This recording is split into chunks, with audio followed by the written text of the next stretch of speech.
baby girl.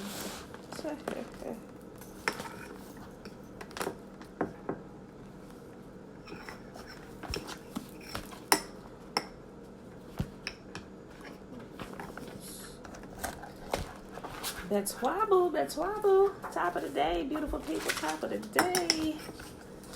All right, y'all.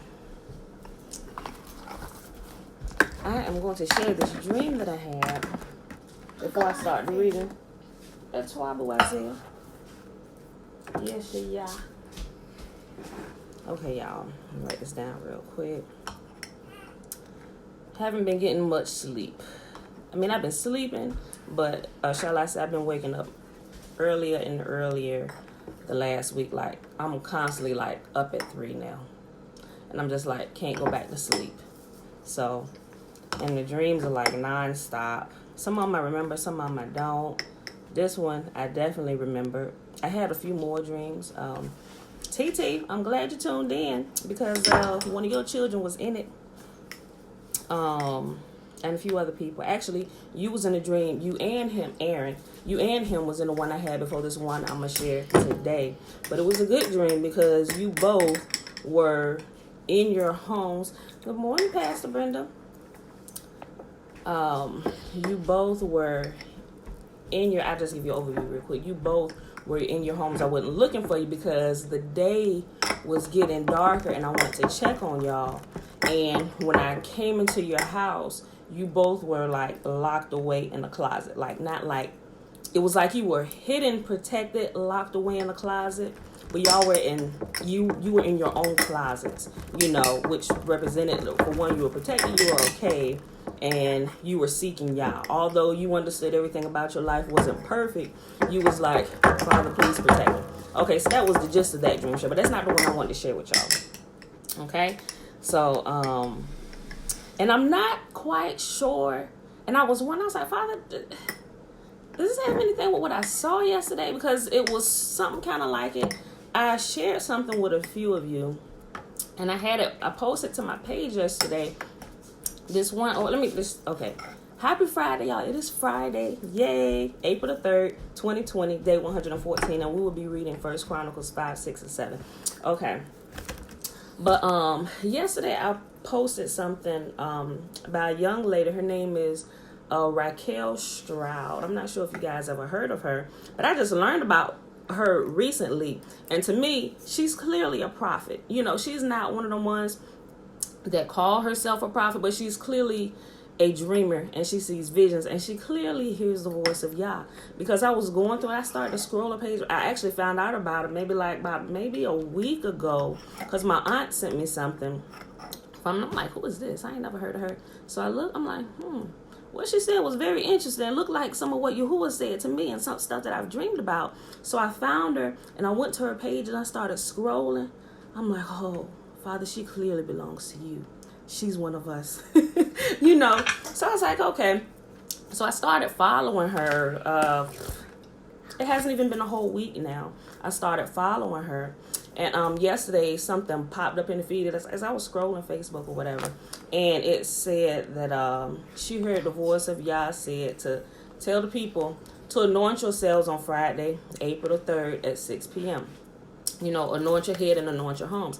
That didn't sound like crazy to me because as we were growing up, when we were children, my mom used to always anoint us and anoint the house. And we understood as growing up, it represented the blood of Jesus. She would like anoint us by putting like a cross on our forehead and say the blood of Jesus, you know, or, you know, as I started getting older, I had acne really bad, you know, so she began to anoint me at the top of my head. And I just kind of stuck with that pretty much for the rest of my life. And that's just been a thing. So I understood what she was talking about with anointing and what it represented. Also, we're coming up on Passover, April the 7th. So I'm like, Father, I wonder if they got anything to do with that. I was like, well, I understand what it means. I said, so we're going to just follow suit. You know, although we have, and we use, I didn't even realize I had some in my house because I haven't really been doing it for a while, simply because I know my prayers work. Not that we shouldn't or whatever, but, you know, it was like a tangible thing, something that we can like latch onto as we were young, as our mom was teaching us about who Yah was and everything, you know. So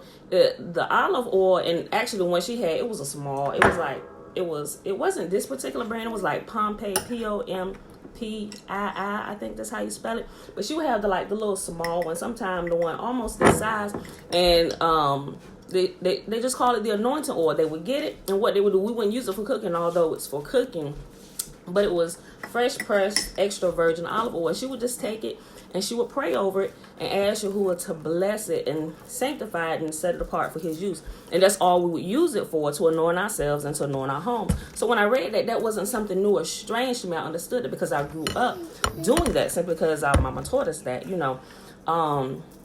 And so if we were sick or had something going on with us, she would take the oil and anoint us and she would pray, So that's just a habit we kind of developed growing up. Or she would say, pray the house out. Like, say if somebody was in there having bad dreams or something like that, or get the oil, anoint everybody, anoint the house, let's pray the house out. So we just, my family, those things are not strange to us, and simply because I didn't find anything wrong with it, because whatever it was happening in the house, it would be a complete peace after we did that. We say, I don't know, demon spirits or something in here. We got to pray the house out, so we get it. And after that, there would be a complete peace. Everybody would sleep peacefully, So I'm like, okay, that works.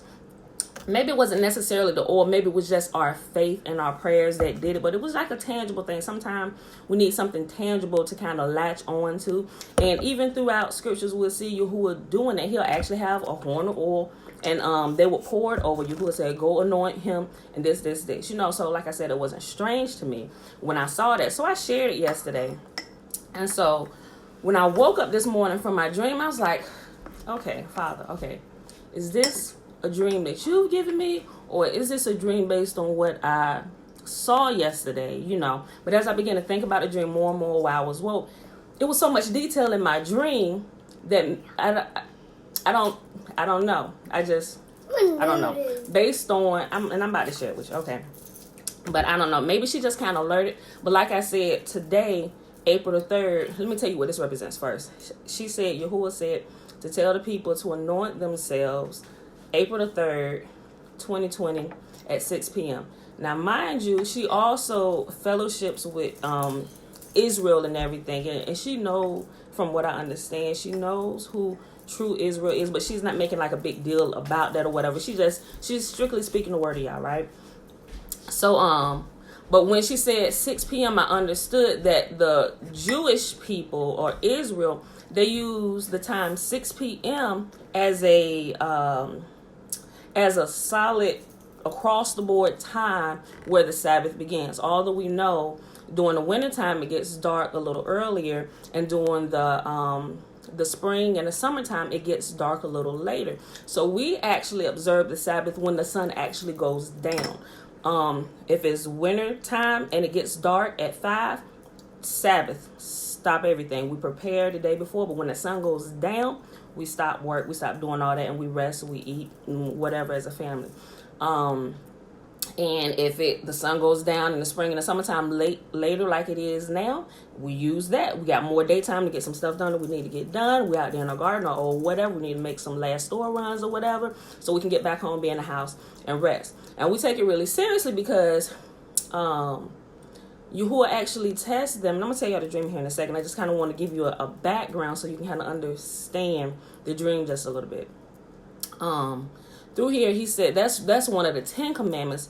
Observe the Sabbath and keep it Kodesh. Kodesh means set apart. So keep it set apart from all the other days. All you were given 6 days to work. This 7th day, set it apart and rest. And that's everybody in the world should be observing that, but they think, oh, that's just a Jewish thing. No, that's a Yah thing. He commanded for the human race. Because if you continue to work daily without a rest, you're going to burn your body out. And you're going to start depleting your immune system. You're going to start getting sick. And you're going to go to the grave early. So that right there, and even now with keeping your immune systems up, and even with the, people call them the Levitical laws or the Jewish laws, that it's not. Those are Yahuwah's laws. Those are laws for us and our bodies to live by, to keep them in top working order. And the church teaches a lot of times that the law is done away with. Everything is sanctified by prayer. That's foolishness. It's sanctified by prayer. If you pray over it, it's sanctified by prayer, but you can't eat something that Yahuwah told us not to eat. And Father, please bless this ham and cheese sandwich. make it nourishing to my body. First of all, pork is not food for the human body. It's not going to nourish your body. It's going to kill your body eventually if you keep on eating it. I know. I was a big lover of bacon. Very, very big lover of bacon. When I found out that we weren't supposed to eat pork, I cut away like pork chops and stuff. But bacon and pepperoni pizza, I had a hard time letting go. So I let go all the other obvious pork things. But I'm like, pepperoni pizza ain't pork, it's pepperoni. But I knew that, but I was justifying, but it was still pork. And you would really convicted me about that big time. But this was years ago. So I stopped eating bacon. I just had to go cold turkey from the bacon and from the pepperoni on my pizza. So since then, I eat veggie pizzas or, cheese pizza or whatever, right? So, like I said, the 6 p.m. when I saw it, I was like, okay, she must be talking about the Sabbath, and tomorrow is the Sabbath. And in the Jewish community, it starts at 6 p.m. day in, day out, every Friday evening. Don't matter whether it's spring, winter, summer, or fall. They just stick with that straight across the board, so it's like everybody knows. But we actually try and stick more with, like, as what we see outside. Okay, sun's going down. That's how we teach our family. That's just how we were taught to do it, right? So I was like, okay. I was like, Father, well, okay, I get that. I was like, I'm not sure if it's more behind that or you just teaching the people just to be obedient and start observing it. Because even if you read back here in the New Testament, something that it said is pray that your flight is not in the winter nor on the Sabbath, right? So that's something that's kind of like always stuck with me as well. So clearly something might happen in the winter and something might happen on the Sabbath. And it could be something happening in the winter on a Sabbath. So, we ain't going to worry about that because we're going to be in the house anyway. And we've had a couple instances where things have happened. Think about it. When you're out on Friday nights and Saturdays and stuff, a lot of times that's when the biggest tragedies happen because people out there acting a fool. You who will say, hide yourselves away in your home and I'll keep you. So we keep to that as much as possible now that we know, right? Okay. So that was that, I think. Was that everything? So I can start the dream? Okay. So 6 p.m. Okay, Mom, so yep, Sherry, because the kids wait, Pooh. I'm not gonna get up and get you anymore right now. Just wait 1 second. Her kids, when school was still in, when they were still going to school, they've been homeschooled even before all this stuff shut down. They wanted to go to a football game in Newport News, and it was on a Friday night at Todd Stadium and everything. Everything is not for everybody. You lost 3 people aforementioned and cut them. Oh yeah, Jerry, I know. So I don't even say anything about it. I know some people, they just, I get it. I know those who are going to hear are going to hear, but those who not are not, so, but that's not going to stop me from telling you the truth, but to keep you alive if you heed to it, bruh. Yeah, so that particular night was like, well, maybe they was living they still across the world, living in a different place, but they went out there and you know what happens, and they know, because they had been talking about it. We shouldn't probably go to this game. It's the Sabbath. You know what happened? That night, they went to that game on that Friday. They got to shooting at the game. I kid you not. And they were caught. They was out there like they had got split up because all of them was like, she got teenagers and they were out there. And immediately they knew. They were called. I was like, see, I'm like, and I didn't know to after the fact, but I got alerted to pray. I got like this weepy feeling and stuff. I'm like, what? And so when I get that like weepy feeling, I know immediately to pray. I may not know what to pray about. I'll just start praying. I'm like, Father, I don't understand why I'm feeling like this, but I know when I feel like this, something is going on somewhere with somebody I know, or maybe not even somebody I know, but something that's going to get back to me that I'm connected with somehow. So I just began to pray. So, okay, so that was that. Okay, let me just start telling you this dream. If I get to a part where I forgot to explain something to you, I'll just say, okay. So in the dream, I was here at my house that I live in right now, and I was down here in my kitchen cooking. I'm always cooking. So I was in here cooking, and I realized that my house was filled with more occupants than my family that actually lives here now.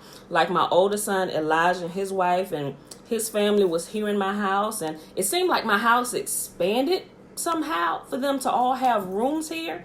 And I couldn't understand it, but I just understood that this is how it was, and they were protected here, right? So I understood him and his Elijah and Tara, they were here, and there was a room for them. and they were there, but they were still up there asleep, and it was early morning, and I hopped up. Thank you, baby. And I hopped up, and because I knew it was day of preparation, and it was a Friday, and I knew that my husband had to go to work, because I knew, well, you know, you have some essential workers. We're a / kind of essential workers because of what we do with the furniture building and sometimes in the medical facilities and stuff, you know. So I was like, okay.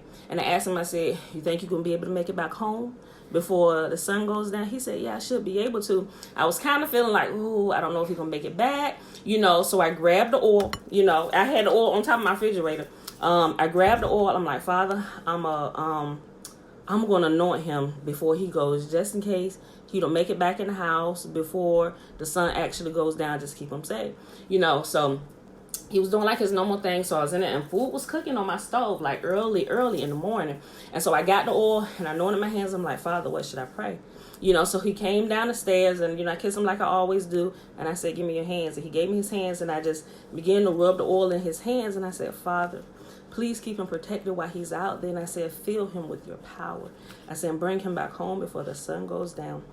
I said, but if he doesn't make it back, I said, keep him protected until he can get here, you know. And so that was that. I said the blessing.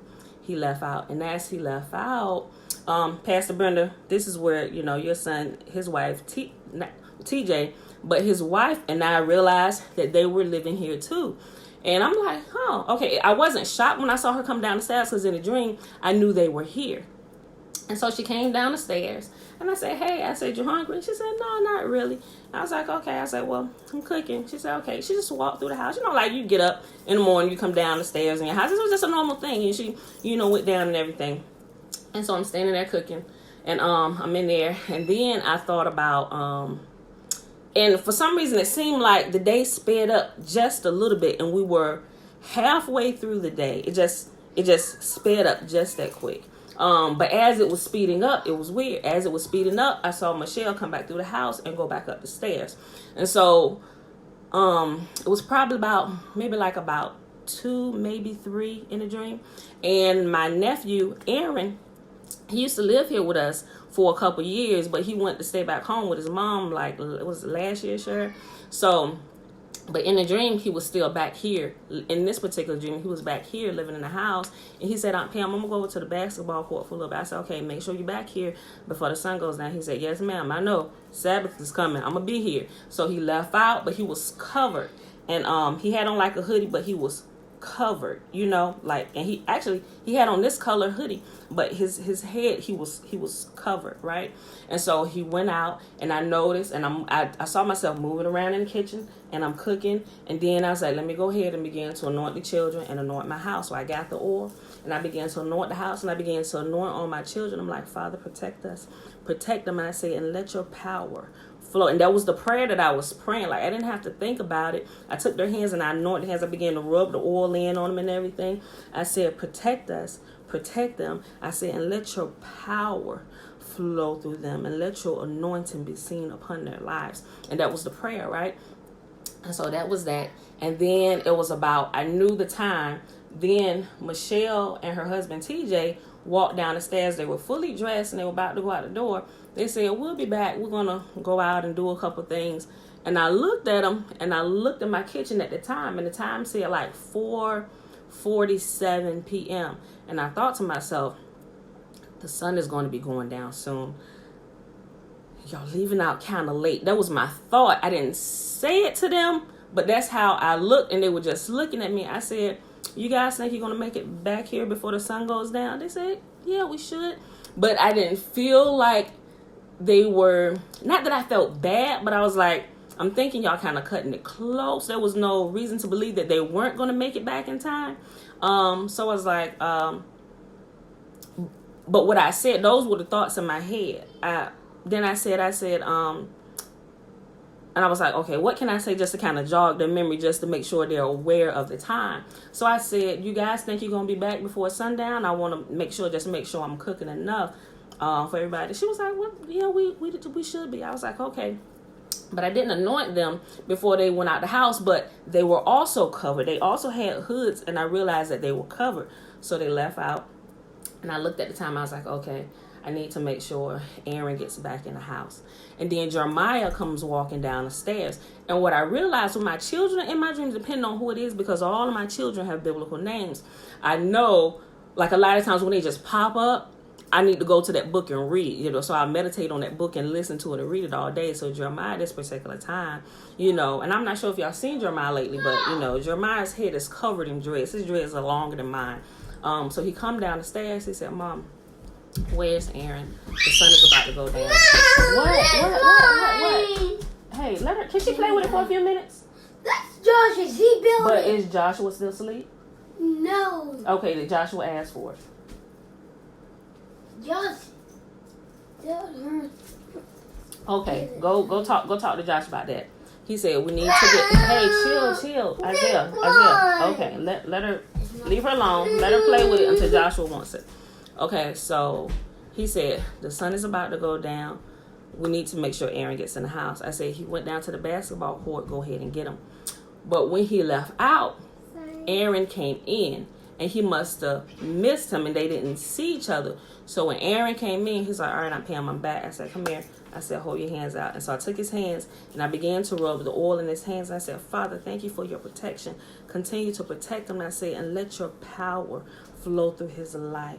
I said, let your anointing rest upon him and flow through his life. And he said, thank you. And he walked upstairs.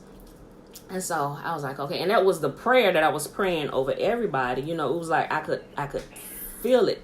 And so I looked out. I was like, okay. Maybe like 15, 20 minutes had passed. The basketball court is like just down the street. So I opened up the door and I looked and I seen Jeremiah. He was across the street because we live right across the street from the high school. And there's like a tennis court right there. And he was sitting on the curb. Hey, chill. He was sitting on the curb like on the ground with his legs and his legs stretched out in the street, just kind of like looking down. I said, hey, did you find Aaron? Me forgetting that Aaron came in after he went out looking for him, it didn't dawn on me that he was already in the house. He said, no, I went to the basketball court to get him. And he said there was a group of guys out there playing. He said before I could even open my mouth to tell him, let's go, we got to get in the house. There was a guy out there that had, I guess, like, how the point guard has the ball. They was out there playing. The point guard stopped with the ball. He just boldly opened his mouth and he began to ridicule anybody who was going in the house. And Jeremiah said he just looked at him. And he said, for all those church people and all those who believe in the Bible and something, and I don't remember the rest of what it was, he was pretty much mocking and ridiculing him, although Jeremiah hadn't even opened his mouth. He just was there. But they knew who Jeremiah was. And Jeremiah said when he was gonna call for Aaron, he still didn't get a chance to open his mouth. Then the dude opened his mouth again and began to ridicule him. And he just left the park. And he came and he sat on the curb, contemplating how I'm going to get my cousin. But he didn't realize Aaron had already been back in the house. And so when he sat there, after he finished telling me what had happened, I'm like, wait a minute, Jeremiah. Aaron came in the house when you left, so come on, don't worry about that. I said, just get in the house. No, it wasn't that yet. I said, no, that didn't come yet. I said, okay, get in the house. I'm going to go get him myself. It didn't dawn on me that Aaron had already come back in the house. I said, okay, come in the house. I'll go get him myself. And so when he came in the house, I don't know what I had, but I had something on me. Not, when I say something on me, I don't exactly know what it was. It was like, maybe like a book bag or a coat or a cloak or something covering me. But when I looked down at myself, I just saw my clothes, but there was something that had me covered that I knew was there. So I went out, I walked down the stairs of my porch, and I went to my truck, and I was like, oh, I left my keys. And so when I went back and I checked the door was locked, so I was like, I'm going to have to knock on the door. He said, don't, look. And so I turned back around. My car keys was already in the door of my truck. So I was like, and I just did, and I'm like, when did I leave my keys outside of the house in the door of my truck? Then I don't remember doing that. So I just figured y'all just had them appear there because I was locked out of my house anyway because I locked it, because I was going out of the house. I always lock the door when I go out and close it. So I just walked to the truck, and I was just, when I put my hands on the keys, I was just going to turn it, open it so I can get in. And he said, when I put my hands on the keys, he said, don't leave. Go back in the house. Aaron is already in. And then I remember Aaron had come in before Jeremiah went out. I was like, oh, that's right. So I locked my truck back up, went to the door, opened the door, and came in the house and closed it. But by that time, when I had actually went out the house, I noticed that it had gotten darker a lot faster. So you know how it's like not light anymore. It's almost like not dark, but it's about to get dark. It's kind of like just like gray, but like it's gonna be dark in like 20 minutes. It was like that. And so I was relieved that Yahuwah reminded me Aaron already came in the house, because I really didn't want to go, but I couldn't leave him out there, and the sun was about to go down, and it was the Sabbath. So came back in the house, and I was just waiting. I'm like, Father, please let my husband get here before the sun goes completely down. And that was it. So that was the dream that I wanted to share with you. And I shared the beginning part of the dream ahead of time so you kind of understand. Okay, I'll get it in a minute. Somebody dropping off a package. So I wanted to share that dream because, there's a lot of spiritual significant meaning to it. And it reminds us to keep Yah's commands, get in the house. And it's with everything that's going on, and with the coronavirus, and we cannot deny. I mean, you got a couple things going on. A flu-like pandemic, which is the coronavirus. And then you got the people talking about the 5G and the radiation from it, because the symptoms of radiation and the virus, they mimic one another. So I don't doubt that there's a compilation of both the things going on. You got some people out here saying it's a hoax, but we cannot deny the people that we're seeing die. My sister have seen a couple people die in the hospital from this, and it's people we know that have passed away from this. And then you got the president. I'm saying the next couple weeks are going to get worse and stuff. And I'm just thinking, I'm like, okay, we know what time it is all together. With not just this, but the compilation of everything going. This is happening all around the world. The locusts and the fires and the floodings and the livestock dying, the different pestilences and everything that we see. And it's been happening for years, but it's been like a buildup of all of these things, and like the end of the 400 years of the captivity of the daughter of Zion, and the revealing of who the true sons and daughters of Yahuwah is. All that stuff is coming to a head right now, and it's like building up. Yes.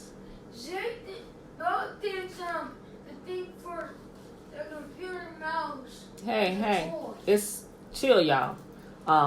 It's building up and it's coming to a head. And a lot of people are getting really scared, and they don't know what's going on. And there's some people that have never been raised in the church, or people that have totally walked away from the church.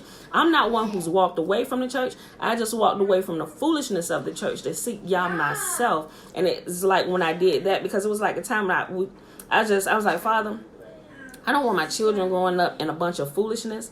I said, if I don't know anything else, I know you exist. Simply because of supernatural things I've experienced in my life and just different things. I was like, so I want you to teach me, because there's a scripture that tells us, in Old and New, he said, you would need no man to teach you anything, but I myself will teach you, and that's a part also of the new covenant. He said the new covenant will be not like what I gave to your ancestors or your forefathers, where I wrote my words, my commands on tablets. He said, but the new covenant is, I am going to take my commands and I'm going to write them on your heart.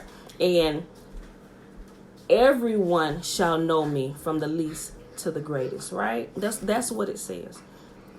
Although sometimes the church teaches us a little bit different, that's what Yah says. And I can see that happening, what Yah says. So you have to be able to remove the leaven that's been added in, so if you just kind of jump around, you don't get like the whole. So hey, chill, y'all. You don't get like, hey, what I say? I said chill. Hey, everybody cut it off. Cut it off. Because I bet none of y'all done washed y'all face or brushed y'all teeth or nothing. Cut it off. Cut it off. Everybody, y'all go upstairs and get yourself together. Never wants me to play Josiah. a game. Y'all, excuse the noise in my background. I'm going to pluck them first thing this morning. Shut out. So, but people are crying out. There's like, what's going on? They don't understand what's going on. You got the essential workers out there. They're just kind of they're like out there on the front lines, and everybody that's still out there, it's like, and I'm praying and I'm seeing stuff, and it's like, it's how all y'all done been to church, so how we crowd, y'all bring your judgment, but when a judgment falls, it's like, oh God, please stop, because these are human beings, these are lives that are being lost, and it's heart-wrenching, and you're like praying. And once y'all starts, he said, I'm not going to stop till I say it is enough, because, and I'm looking at you, like, see the hearts of people. And it's like, it's like a hard thing to watch, so I'm constantly praying for people. And, you speak the truth to people, what's really going on here? And you try to explain to some people understand, some people don't. Some people mock you and ridicule you, but it's like, what else do you want me to say? And it's not what I give them. It's like, super spiritual. I try to get like facts and proof and things where it can be proven, so you can actually see, you can go look at this here, this. And don't deny what you can see with your very own eyes, So it's those things that I try to help people stay abreast of when they're looking for answers. I just try to tell them the truth as I know it, and what Yah has shown me, and what I know to be the truth, and not just something that I think, because if I'm not too sure about something, I tell you, I was like, I'm not too sure about this just yet, but, I'll share it with you if I feel like it's something that you need to know. I'm still looking into it. Maybe you can help me look into it or whatever. I was like, but, like I said, I'm not sure. I'm still looking into it. I'll let you know, whatever, and let me know if you find out something else, but that was it, y'all. So I wanted to tell you the dream because this is April the 3rd, and we are going into the Sabbath here at sundown. The sun is shining right through here. So just be mindful of that. If and like I said, you guys are probably know. Like I said, when I explained the anointing oil and everything, but the oil represents if you read through here, it represents the actual anointing of Yah and the power. And when he sets things in order, or he sets people in different positions, he normally anoints them with oil. But back here in the New Testament, it tells you if there is someone sick, anoint them with the oil and pray for them, and call for the elders and stuff like that. But also in Passover, and something I began to learn when I started keeping the feast and learning about Passover, and how he tells you to on Passover to put the blood of the lamb on the doorpost of the home. I started thinking about it as I was going. I was like, we used to say, Mama used to know to say the blood of Jesus, anoint us. I was like, so that represent the lamb's blood. You get the gist of where this going, right? So that's something that, like I said, we grew up doing, so I kind of understood it. So when I saw her post that, it wasn't something strange to me, because I grew up doing it and I understand what it represents, So I said all that to say, be mindful, keep y'all's commands, and when the sun goes down, it will be the Sabbath, guys. Not just because COVID-19 is out there and it's probably getting worse, or radiation, but because y'all said, set apart the Sabbath. Keep it. Stay home. Rest. And when you go through here, when you read about it, he said no one is to leave their homes on the Sabbath to do anything, not to go get food or anything. And matter of fact, he said on the 6th day, I will provide enough for the 7th day. And when he told him that, don't anybody go out, he said every day, when you go out, get only enough for your household. Don't get more than what is sufficient for your household. Don't get any less. So bigger households would gather more. Smaller households would gather less. And he said if you go out and you hoard on days 1 through 5, he said when you get up in the morning, it's not going to be any good anyway. It's going to be maggots, and that's what happened. A few people tested him. He said, the people are not listening, and they're not trusting my word. So when he got up, the food was spoiled. And same thing, he said, all right, on the Sabbath, he said, when you go out to gather food for your household, gather enough for the seventh day. There's going to be enough. I made provisions. There's enough out here for every single household to gather 2 days' work, and it will not spoil, so it will be okay on the Sabbath. On the seventh day, so you can have it for your family, so you can eat 2 days. And they went out and they did it. Some disobeyed. They tried to gather more. And Yahuwah kind of got pissed when he said, how long will you not follow my directions? But he was, in doing this, he was teaching them how to be obedient, how to hear his voice, and how to be obedient, because that's something we need to be about. We should have been developing it already, because in these days to come, Tara, no, because he's been telling us for a while, like, if you just stocking up now, we're like last moment scrambling, stocking up now, because I don't want to scare anybody, but things are going to get worse. And y'all's been preparing us for that. Yeah, that's different, Tara. He's telling us, go ahead, this, and this. And think about it. Those of us who hear and heed Yahuwah's words, we're always taken care of. Woo! Sorry, funny.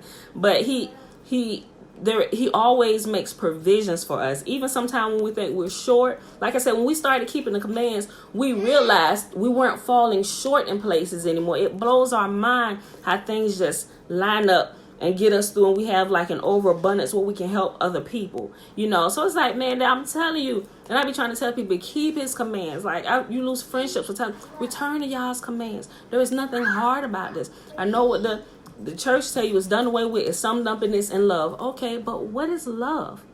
Love is keeping y'all's commands. Even the New Testament tells you that. Like I said, some teachers will cherry pick stuff, but they'll stop at certain places and won't keep going so you can get the full interpretation. He said, what is love? Love is keeping my commands. Those who love me keep my commands. How can you love somebody properly if you don't know how to love him? And he taught us how to love him all the way back here through the New Testament, gave us examples of how to do it and how not to do it. So that's why it's really pertinent that we understand the details of how to love and not just be out there, I love you, sis. But, your love is tested when hard times come. And if you don't have anything to latch onto or to go back to and to kind of walk through to keep you solid, you just out there willy-nilly and you scared running around like a chicken with your head cut off. I know that from personal experience. And I remember I told y'all last year, I said, y'all, the more I began to read through this, it seemed like something inside of me like locked down. You ever seen Doors in a movie where when it shuts like steel doors and it shows you like the inside how it works, and you got the metal bars that go into the slots and it lock in and like airtight doors? I said that's the only way I can describe it. It felt like I was locked solid, and I had dreams where it seemed like my house was protected and gates were going around and it was locked down solid. That was like the only way I can explain it. And reading through it and understanding as it is, not trying to hey, stop it. I'm sorry. Okay. And I ain't started my reading yet. So it makes you solid. It keeps you from being all extra super spiritual and super spooky spiritual, and being all over the place and really having no foundation in you. It's just like you're like scripture. You're out there all over. You say something, you're just all over the place. But this makes you solid. Hey, 1 second. Everybody, get out of my kitchen. Get out. Nope. Go upstairs. On the computer. Take that up there. On No. the computer.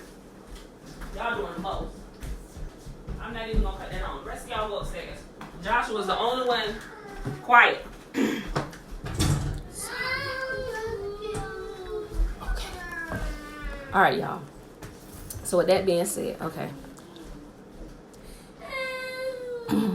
Tara said, did you ever check out the Bible Project YouTube channel? Because I've been using it before I read each book in the Bible, but I don't want to keep watching it if it's wrong. It hasn't been so far. I can't always catch your videos.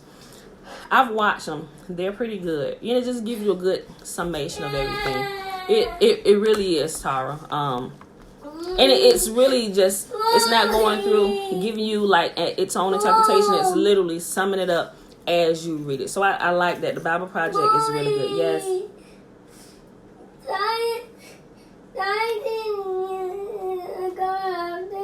Okay, yep, go upstairs. Excuse me. All right, y'all. So that was it. Just, like I said, with everything going on, keep y'all's commandments as much as you possibly can, as much as you know to do. And when you're missing something or you're not quite sure, he is always faithful to nudge you and let you know, hey, look at this. At least I know personally with me and those that I know that are truly trying to do what's right and keep his commands, because if things get worse and this thing gets more airborne like they said, and they telling you like not to go out your house. I don't know if that's a scare tactic or what, but we know if we're hey stop, if we're keeping y'all's command. No, not coming right now. Wait a minute. What do you need? If we keep his commands and we're keeping our immune systems up like the laws tell us to, by eating appropriately and putting the right things in our body, our immune system will stay up, and when stuff happens, it won't attack us. That's why a lot of people, they may test positive, but they experience no symptoms because their immune system is high enough to where it doesn't affect it. It fights it off. It fights it off in a way where they're not affected at all. So I think that's all I want to say for today. And that was a dream, y'all. So sorry it took so long and the interruptions with the children. But let's go ahead and do the reading. So, because my kids just going to get a little bit louder. They're about to do us like the people in the Philippines. Whew, Tara, I don't know if y'all saw that, but I shared it. Yeah, they're not playing in the Philippines because they on lockdown over there. And if they're not complying with the lockdown order, the president of the Philippines, he got up there. They was doing an update news and everything. And they said if people are not complying and they're out in the streets and they're giving the officers a hard time and they're not going back in the house, he said, when I heard about it, I was like, I need to find this for myself. He said, shoot them dead. I'm like, y'all better get in the house. They ain't playing. So, I mean, I get it, but like, I don't know. I guess some people still think it's a joke or it's a hoax. So, whatever, people are dying. And it's a hard thing. It's heart-wrenching. And a lot of time it doesn't become real to people till somebody they know passes. And y'all forbid that happens to anybody you know. But we've had friends, their family members that they've passed in the last couple days from this. Yeah, Bella, no, I'm not. Go back home. What do you need? What do you need? Hey, what do you need me to do? Give me 1 second, guys. Let me just get us some strawberries or something. I'm sorry. Our state is not on lockdown, but y'all got a curfew, right, Trina? What was trying to get?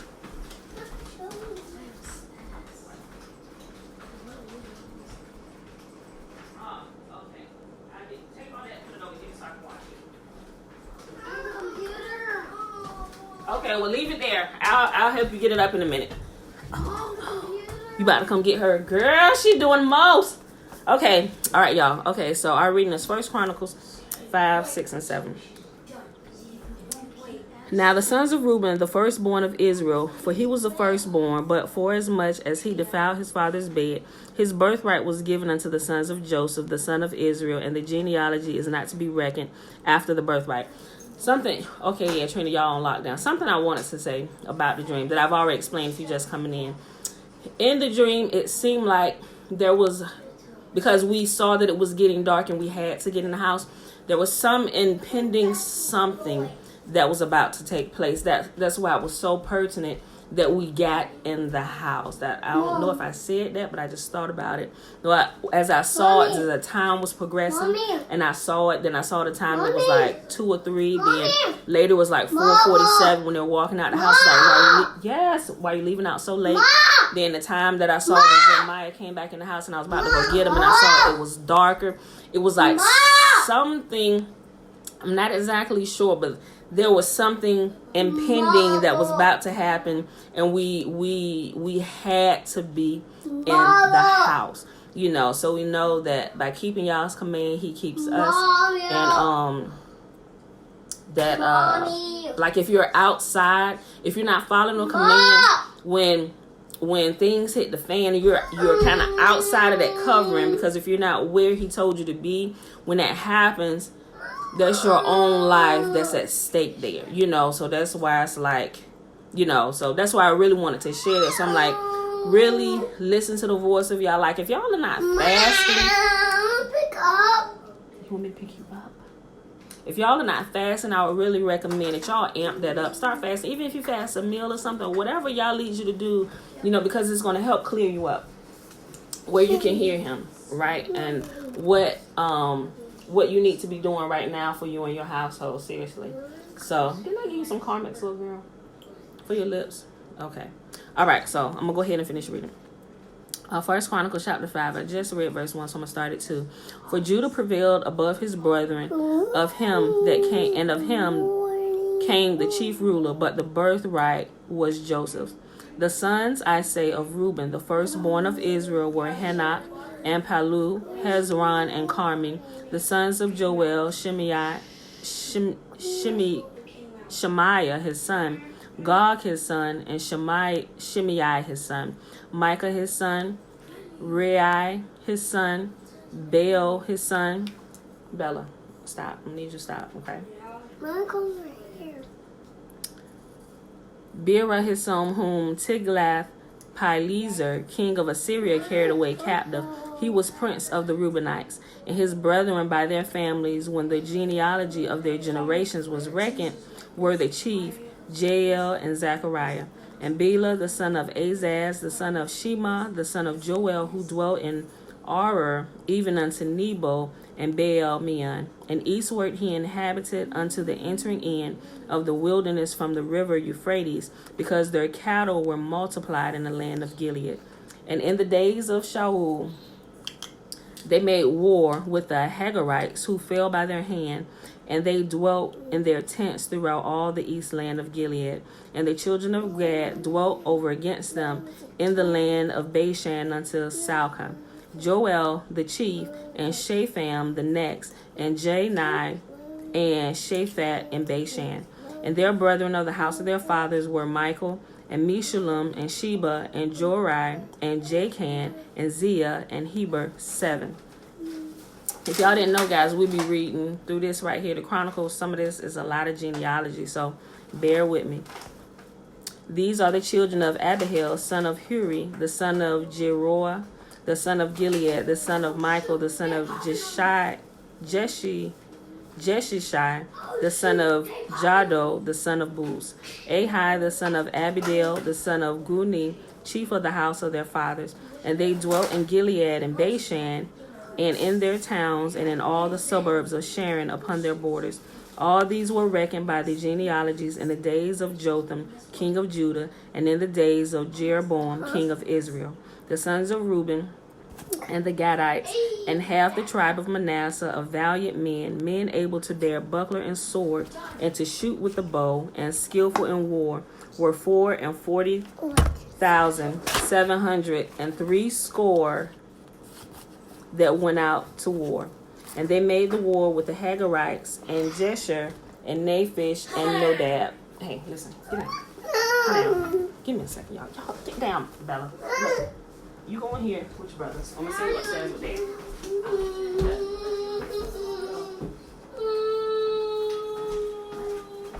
Mom, computer. Sorry, y'all. Sorry. Okay. Verse 20. And they were helped against them, and the Hagarites were delivered into their hand, and all that were with them. For they cried to Yahuwah in battle, and he was with them. And he was with them. And he entreated of them, because they put their trust in him. And they took away their cattle and their camels 50,000, and of sheep 250,000, and of asses 2,000, and of men 100,000. For there fell down many slain, because the war was of Yahuwah. And they dwelt in their steads until the captivity. And the children of the half tribe of Manasseh dwelt in the land, and they increased from Bashan until Baal Hermon and Senir, and unto Mount Hermon. And these were the heads of the house of their fathers, even Epher, and Ishi, and Eliel, and Azrael, and Jeremiah, and Hodiah, and Jadiel, mighty men of valor, famous men, and heads of the house of their fathers. And they transgressed against Yahuwah, the God of their fathers, and went a whoring after the gods of the people of the land, whom Yahuwah destroyed before them.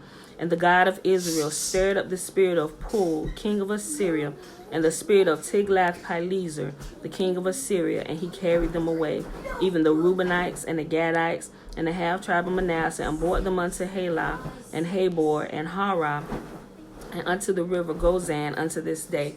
And I actually highlighted that because here's what we see again, where when Yahuwah's people turn away from him, he activates other nations, heathen nations, to come take his people away because they wouldn't obey the laws of the land and wouldn't obey the commands. It says, and Yahuwah, the God of Israel, stirred up the spirit of Pul, the king of Assyria, the spirit of Tiglath-Pileser, king of Assyria, and he carried them away, carried his children, carried the Israelites away, even the Reubenites and the Gadites and the half tribe of Manasseh, and he brought them unto Halah and Habor and Harah unto the river of Gozan unto this day.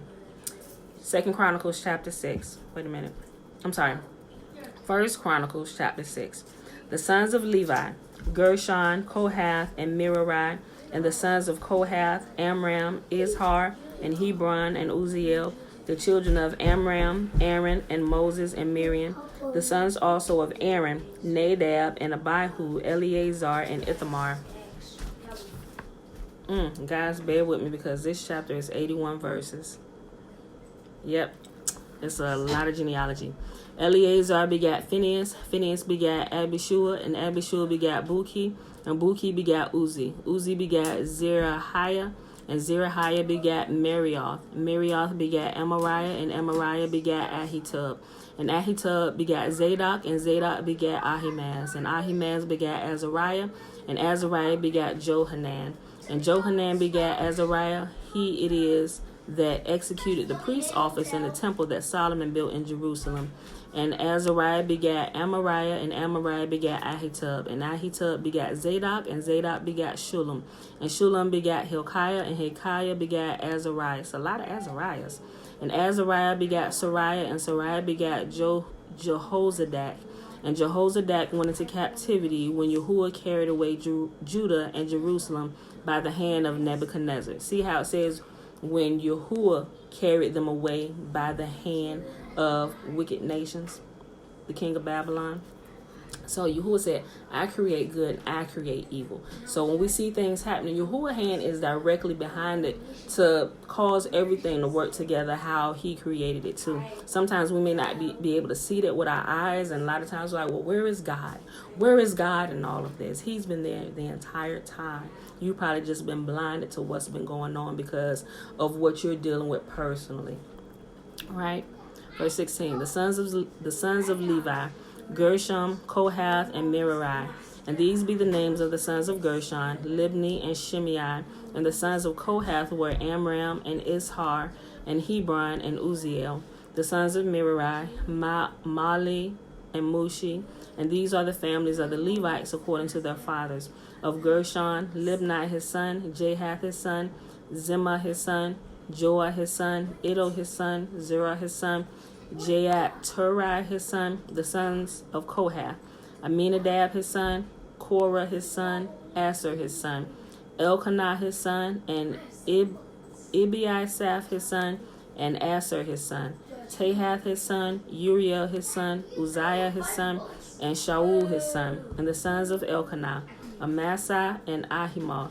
For Elkanah, the sons of Elkanah, As for Elkanah, the sons of Elkanah, Zophai his son, and Nahath his son, Eliab his son, Joram his son, Elkanah his son. And the sons of Samuel, the firstborn, Vashni and Abiah. The sons of Merari, Mali, Libni his son, Shimei his son, and Uzzah his son. Shemiah his son, Haggiah his son, Asaiah his son.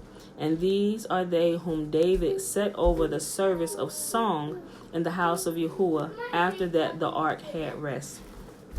And they ministered before the dwelling place of the tabernacle of the congregation with singing until Solomon had built the house of Yahuwah in Jerusalem. And then they waited on their office according to their order.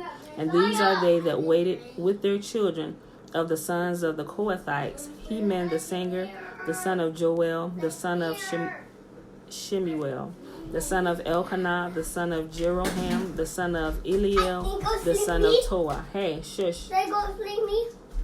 The son of Zuph, the son of Elkanah. I'm reading, Zay. Stop. Wait a minute. The son of Mahath. I'll log into it when I'm done. Y'all need to be quiet. Forever. I know I'm taking forever because y'all keep interrupting me, Isaiah. Bye. Why did you restart? I didn't restart. Move, boy. You're going. Listen, you want to finish reading? Then go on there and sit down. Go on there and sit I'm down. gonna get up then. The son of Zuph, the son of Elkanah, the son of Mahath, the son of Amasai. I'm sorry, y'all. The son of Elkanah. Hey! I'm going to send everybody upstairs. Chill out. I'm almost done. Gosh, I'm sorry. The son of Tohath. Thank you, babe. Dad, everybody, go upstairs. Dad, everybody say go. Go. You too. Time, baby. Go. Go. No, you're not. Go. Yep. Yeah, your brother's got you in trouble. You got to go too. Go ahead. Go ahead. All right. Go. Go. Go, Josiah. Go, Josiah. Go. Josh, go back to the computer. Josh was actually being quiet, babe. I'm going to let him stay. Go. I'm being quiet. Go upstairs. Guys, I'm sorry. Thank you, TT. Girl. All right. Dad called you. Yep. Go. The son of Tahath, the son of Asir, the son of Ibisaph, the son of Korah, the son of Ishar, the son of Kohath, the son of Levi, the son of Israel. And his brother Asaph, who stood on his right hand, even Asaph, the son of Berechiah, the son of Shimeah, the son of Michael, the son of Baasiah, the son of Malchiah, the son of Ethni, the son of Zerah, the son of Adiah, the son of Ethan, the son of Zimmah, the son of Shimei, the son of Jahath, the son of Gershom, the son of Levi. And their brethren, the sons of Merari, stood on the left hand: Ethan, the son of Kishi, the son of Abdi, the son of Maluk, the son of Hashabiah, the son of Amaziah, the son of Hilkiah, the son of Amzi, the son of Bani, the son of Shemer, the son of Mali, the son of Mushi, the son of Merari, the son of Levi. Their brethren, also the Levites, were appointed unto all manner of service of the tabernacle of the house of Yahuwah. But Aaron and his sons offered up upon the altar the burnt offering and on the altar of incense, and were appointed for all the work of the place of the most holy, and to make atonement for Israel, according to all that Moses, the servant of Yahuwah, had commanded. And these are the sons of Aaron: Eleazar his son, Phinehas his son, Abishua his son, Buki his son, Uzi his son, Zerahai his son, Meriroth his son, Amariah his son, Ahitub his son, Zadok his son, and Ahimaaz his son. And it's repeating Aaron's sons through here, as it said it earlier in this chapter. Now these are their dwelling places throughout their castles in their coasts of the sons of Aaron, the family of the Kohathites, for theirs was the lot. And they gave them Hebron in the land of Judah, and the suburbs thereof round about it. But the fields of the city and the villages thereof they gave to Caleb the son of Jephunneh. And the sons of Aaron they gave the cities of Judah, namely Hebron, the city of refuge, and Libnah with her suburbs, and Jatir and Eshtemoa with their suburbs, and Highland with her suburbs, Dibir with her suburbs, and Ashan with her suburbs, and Beth Shemesh with her suburbs. And out of the tribe of Benjamin, Geba with her suburbs, and Alimeth with her suburbs, and Anamoth with her suburbs, and all their cities throughout their families were 13 cities. And unto the sons of Kohath, which were left of the family of that tribe, were cities given out of the half tribe, namely out of the half tribe of Manasseh, by lot, 10 cities.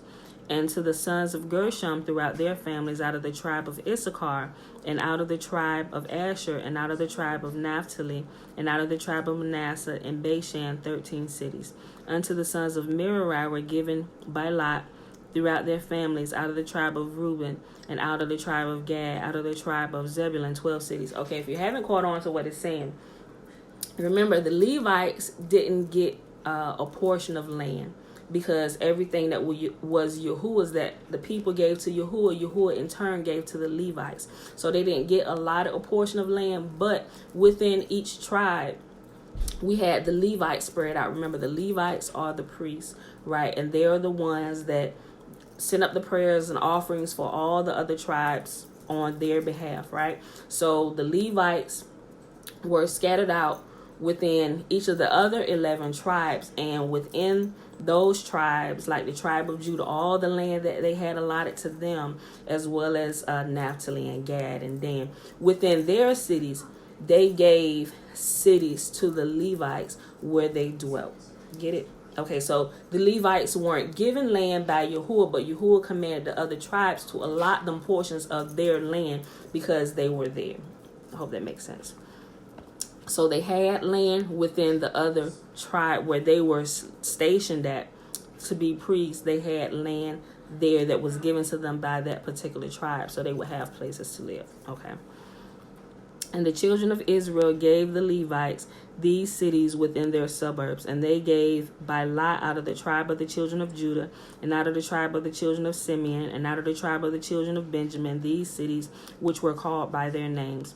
And the residue of the families of the sons of Kohath had cities of their coasts out of the tribe of Ephraim. And they gave unto them of the cities of refuge Shechem and Mount Ephraim with her suburbs. They gave also Gezer with her suburbs, and Jokmeam with her suburbs, and Beth Horon with her suburbs, and Ajalon with her suburbs, and Gath Rimmon with her suburbs. And out of the half tribe of Manasseh, Aner with her suburbs, and Bileam with her suburbs, for the family of the remnant of the sons of Kohath. Unto the sons of Gershom were given out of the family of the half tribe of Manasseh, Golan and Bashan with her suburbs, and Ashtaroth with her suburbs. Out of the tribe of Issachar, Kadesh with her suburbs, Dabirath with her suburbs, and Ramoth with her suburbs, and Anam with her suburbs. And out of the tribe of Asher, Mashal with her suburbs, and Abdon with her suburbs, and Hukok with her suburbs, and Rehob with her suburbs. And out of the tribe of Naphtali, Kadesh in Galilee with her suburbs, and Hammon with her suburbs, and Kirjath-Tharim with her suburbs. Unto the rest of the children of Merari were given out of the tribe of Zebulun, Rimmon with her suburbs, Tabor with her suburbs, and on the other side, Jordan by Jericho, on the east side of Jordan, were given them out of the tribe of Reuben, Bezer in the wilderness with her suburbs, and Jazza with her suburbs, Kedemoth also with her suburbs, and Mephaath with her suburbs, and out of the tribe of Gad, Ramoth in Gilead with her suburbs, and Mahanaim with her suburbs, and Heshbon with her suburbs, and Jazer with her suburbs. Whew! Last chapter for today, 1 Chronicles chapter 7. Now the sons of Issachar were Tola and Puah, Jashub, and Shimron 4. And the sons of Tola, Uzi, and Raphiah, and Jariel, and Jamiah, and Jibsam, and Shemuel, heads of their father's house, to wit, of Tola. They were valiant men of might in their generations, whose number was in the days of David 22,600. And the sons of Uzi, Izrahiah, the sons of Izrahiah, Michael, and Obadiah, and Joel, Ishiah 5, all of them chief men. And with them by their generations after the house of their fathers were bands of soldiers for war, 36,000 men, for they had many wives and sons. And their brethren among all the families of Issachar were valiant men of might, reckoning all their genealogies 7,000. The sons of Benjamin, Bela, and Becher, and Jediel 3. And the sons of Bela, Esbon, and Uzi, and Uziel, and Jeremoth, and Eri 5. heads of the house of their fathers, mighty men of valor, and were reckoned by their genealogies 20,034. And the sons of Becher, Zimirah, and Joash, and Eleazar, and Elionai, and Omri, and Jerimoth, and Abiah, and Anathoth, and Alameth. All these are the sons of Becher. And the number of them after their genealogies, by their generations, heads of the house of their fathers, mighty men of valor, was 20,200. And the sons of Jediel, Bilhan, and the sons of Bilhan, Jeush, and Benjamin, and Ehud, and Chenana, and Zethan, and Tarshish, and Ahishahar. Sorry, y'all. I know I'm screwing some of these names up. And these are the sons of Jediel by the heads of their fathers, mighty men of valor, were 17,200 soldiers fit to go out for war and battle. Shupim also and Huppim, the children of and Husham, the sons of Aher. And the sons of Naphtali, Jaziel, and Guni, and Jezer, and Shalom, the sons of Bilhah. The sons of Manasseh, Ashriel, whom she bare, but his concubine, the Amorites, bare Machir, the father of Gilead. And Machir took to wife the sister of Huppim and Shupim, whose sister's name was Maacah, and the name of the second was Zelophehad, and Zelophehad had daughters. And Maacah, the wife of Machir, bare a son, and she called his name Peresh. The name of his brother was Sheresh, and his sons were Ulam and Rakim. And the sons of Ulam, Bedan. These were the sons of Gilead, the son of Machir, the son of Manasseh. Manasseh? Okay.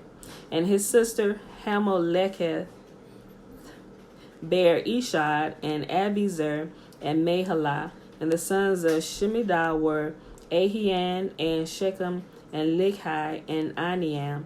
And the sons of Ephraim, Shuthelah and Bered his son, and Tahath his son, and Eladah his son, and Tahath his son, and Zabad his son, and Shuthelah his son, and Ezer and Eliad, whom the men of Gath that were born in that land slew, because they came down to take away their cattle. And Ephraim their father mourned many days, and his brethren came to comfort him. And when he went into his wife, she conceived and bare a son, and called his name Beriah, because it went evil with his house. And his daughter was Shurah, who built Beth Horon, the nether and the upper, and Uzin Shirah. And Repha was his son, also Resheph, and Telah his son, and Tahan his son, Ladan his son, Amihud his son, Elishama his son, Nun his son, Jehoshua his son,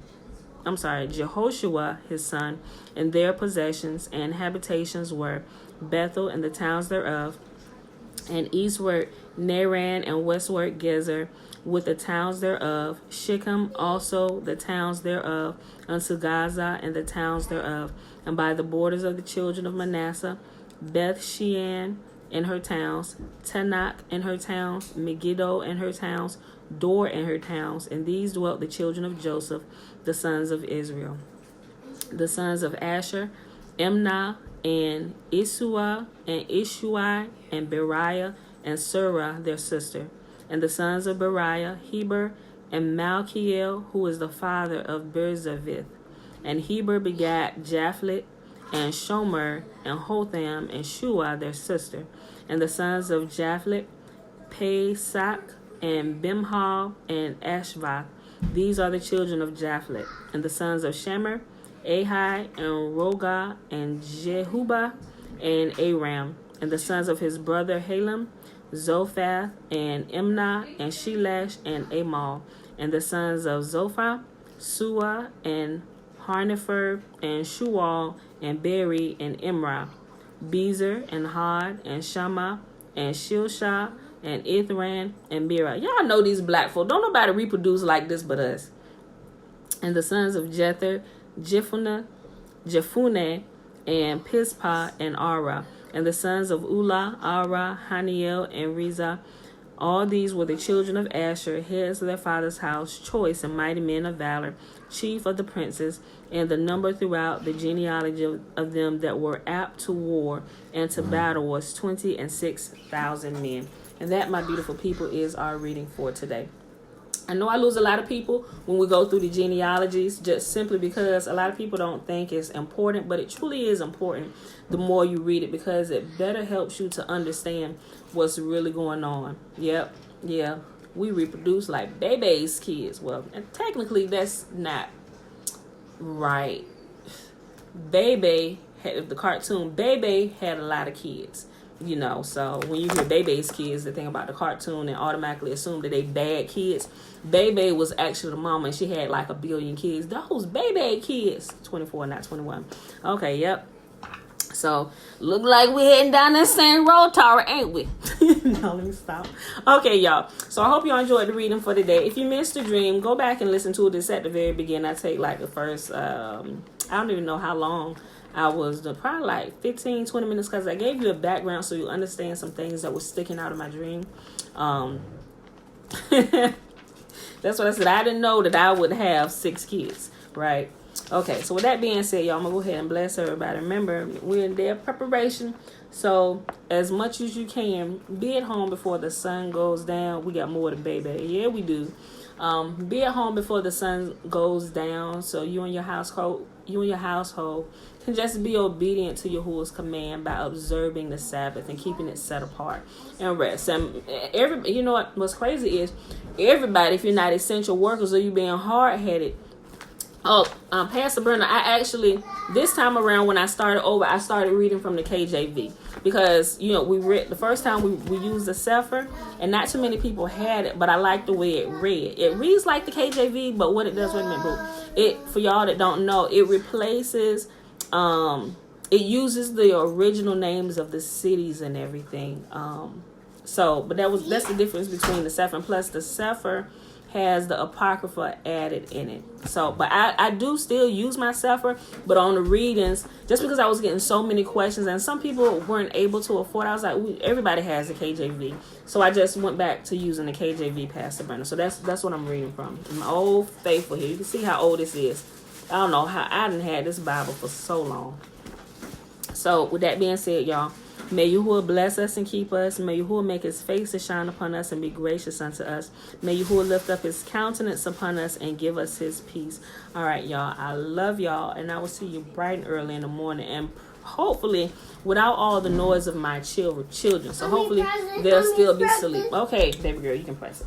All right, y'all. So I love y'all, and I'll see y'all in the morning. Oh yeah, I got a Natsarim too. Oh, hold on, stop. Yeah, so Natsarim,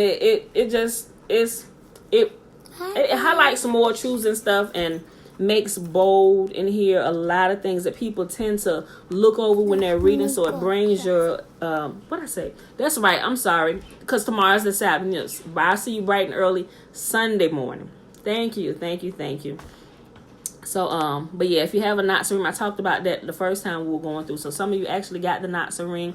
Like I said, I like that too. But for the reading, I decided just to go back to the KJV, because it was a lot of people, even if they don't come on live, some people watch it afterwards and they're not sure what. If you listen, you can tell I'm reading from the Bible, but some of the names, the restored names, they weren't familiar with, so they were asked. And you know, they're selling a Sefer Bible for like $100, and everybody isn't able to afford it. So I was like, okay, once I get done with this, I'm gonna just go back and I'm gonna just strictly use the KJV, because most everybody has a KJV, or they have NIV or NLT or whatever, but they can.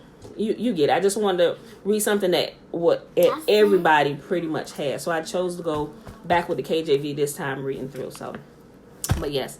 All right, y'all. I love you, and I see you Sunday morning. Rest well. Nope, she asked to press it. This right here. Finish. Peace.